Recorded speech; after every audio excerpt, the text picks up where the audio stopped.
So I just got back from the gym and there were a lot more people in there than usual because today is January 2nd. So you know that means people are making New Year's resolutions, and I expect probably by the end of the month, the gym will be back down to the normal capacity that it is when I go there. So let's see how we can keep that from happening if you have made a New Year's resolution. New Year's resolutions, I typically don't make them, but something I do like to make are goals. But if you are gonna make a resolution, I'm gonna give you a few tips on how you can help with actually meeting those goals. And the first is to set a realistic goal. And that doesn't mean something that you might not achieve, because I do think it's important to set a goal for something that you could fail at doing, because if it's a sure thing, is it really like that difficult, you know? So for instance, let's say rather than being like, oh, I need to lose a lot of weight, or I wanna lose 50 pounds. How are you gonna go about doing that? You know, that could be good if you're overweight, but don't go into it being like, I'm gonna lose 50 pounds in 3 months, because you're gonna have to crash diet, you're gonna feel terrible, and what happens is you will probably rebound at the end of it. You can do it, people have willpower, but the thing people mess up on most of the time is when you get to the end, if you make it there for a goal like that, now what? Like seriously, that's crickets. What do I do now? People don't think about that and they just go back to eating how they used to, completely quit working out, end up getting the weight back, and then even more. So rather than trying to lose 50 pounds in 3 months or 2 months or whatever, why not just be like, by the end of the year, I wanna be this weight. 50 pounds, that's a pound a week. That is easily doable. And what that forces you to do is change your lifestyle. Because what people typically do is be like, I wanna lose 50 pounds as soon as possible, so I'm gonna eat completely healthy, I'm cutting out sugar, cutting out carbs, cutting out all this stuff. And what happens? It's unrealistic, unsustainable. And that's why you have the problem when you get to the end of the diet and then you don't know what to do, because you don't wanna do that anymore because you feel terrible and you've been restrictive. You want your pizza and everything else that you cut out, ice cream, pizza and ice cream, that's what I always go to. And then you gain the weight back. So instead of being crazy restricted and trying to lose this weight really fast, being super strict, if you go long term, lose it slowly over the year, that forces you to change your lifestyle. So rather than hitting the gym every single day and maybe twice a day and then doing all those crazy diets, you just make little substitutions, little changes. I have lots of videos on great meals that are lower in calorie, but the same type of things you'd already eat anyways, like pancakes and pizzas and omelets and all kinds of stuff. So be sure to check those out. But what happens is you do that over a year-long period. You slowly make these changes. I'm gonna eat a healthier breakfast. Maybe I'm only gonna go out to eat once a week instead of eating fast food every day for lunch. I'm gonna start taking some meals that are a little healthier to work, or whatever it might be for you.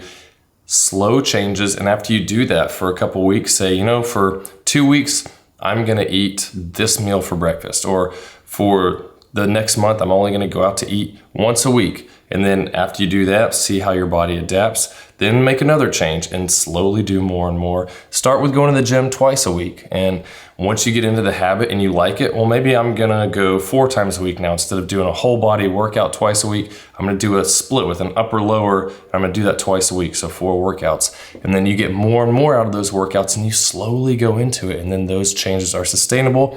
Their life changes. So once you get to the end of your diet, all that really happens is you get to eat a little more than you used to, because now you're in this habit of already doing that. You're being more healthy, building muscle, doing cardio, keeping your heart healthy and everything.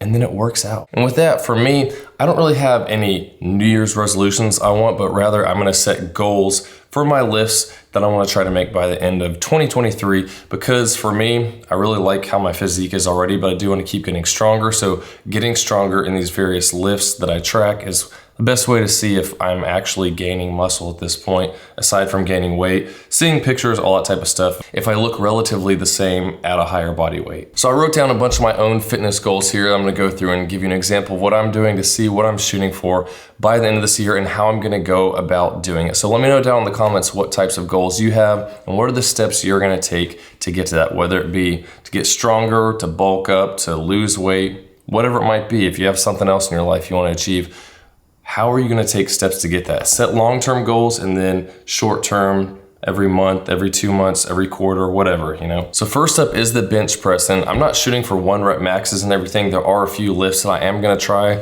a 1 rep max on, but mine are more 5 rep max, 10 rep max, that type of thing. So with bench press, what I want to do is hit 225 for 10, which I think I'll be able to get that in the first 3 months of the year. So I'll be able to hit that within a year. And rather than continuing to go up, I wanna stay on that weight and just do slower and slower reps to get even more out of the exercise and make sure my form is really locked in. And then also 275 for 5, that's the next step. Right now I'm at about 240 or 245. I've been doing incline for a while, so I think I'm around 245 on that. And then a max of 295 for 1 rep.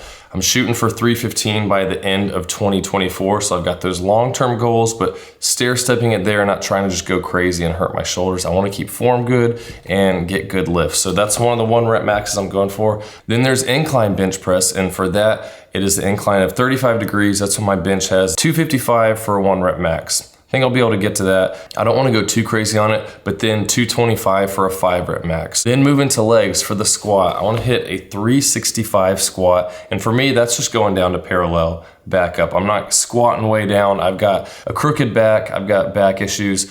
Going past parallel puts a lot of stress on my lower back. So if you don't wanna call it a real squat, that's up to you, but it works for me. And the legs have been growing quite well. And I also wanna hit 315 for 8. And since I've joined a gym, I've been doing the hack squat and leg press a lot. So with the hack squat, I wanna get up to 500 pounds for 5 reps, and then 450 for 10. So 450, that's 10 plates total, 5 on each side.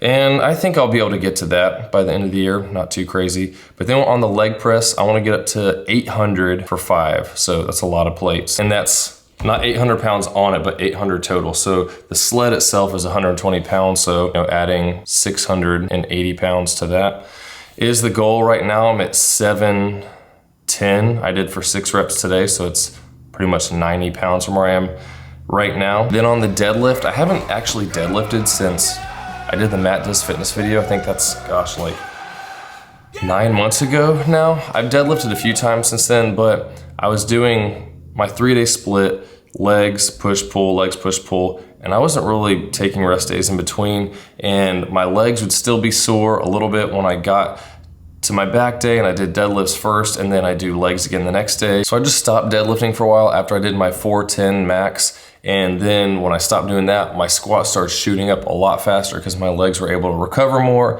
not as tired. And so I've actually added in another day, split up my 3-day split into 4. Sometimes it might be a rest day, other days I might do arms or something like that, trying to get my shoulders stronger with some overhead pressing.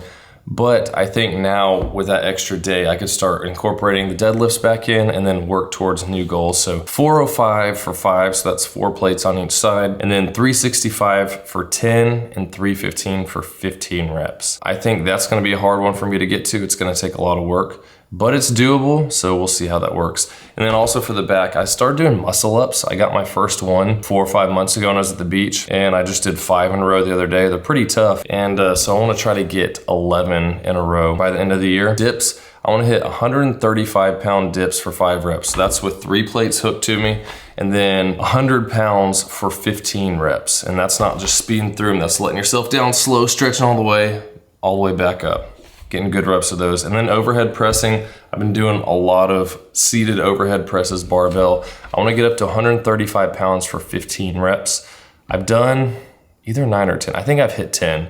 So I wanna get up to 15. And once I get up to that number, once again, just doing slower and slower reps and getting better at the movement. And how do I plan to get to these lifts? The heavier you are, the easier it is to push a lot of weight, especially with squats, with bench pressing. For one, the more fat you have on your body, like it's just cushioning your joints and stuff. I've been getting leaner and leaner because I've been maintaining around 185 since I did my last 10-pound bulk. Rather than bulking and cutting a bunch, I bulked up and have been sitting at the same weight for about 9 months now, kind of doing a body recomp. I made a video.